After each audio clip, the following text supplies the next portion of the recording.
ইজতেমার প্রথম ধাপের আখিরি মোনাজাত দেশ ও জাতি মানবতার কল্যাণ কামনা। হাজারো মুসল্লি অংশগ্রহণের মোনাজাতের মাধ্যমে শেষ হয় তাবলিগ সূরায়ে নিজাম বা মাওলানা জুবায়ের অনুসারীদের প্রথম ধাপের ইজতেমা। প্রিয় দর্শক, আপনাদের সঙ্গে আছি মোহাম্মদ কাউসার আলী। বিস্তারিত সংবাদ শুরু করার আগে দেশ ও দেশের বাইরের আপডেট খবর পেতে নিউজ বাংলা চ্যানেলটি লাইক এবং সাবস্ক্রাইব করে সঙ্গে যুক্ত থাকুন।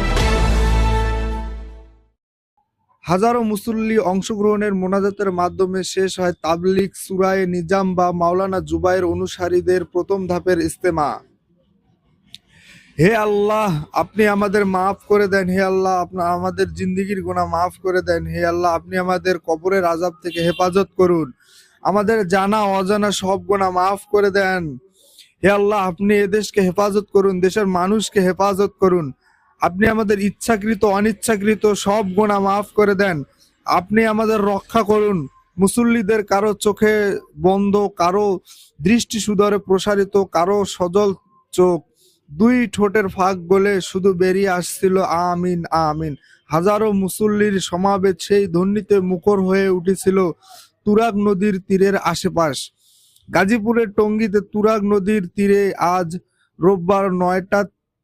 রোববার সকাল ৯টা ১১ আখিরি মোনাজাত শুরু হয়।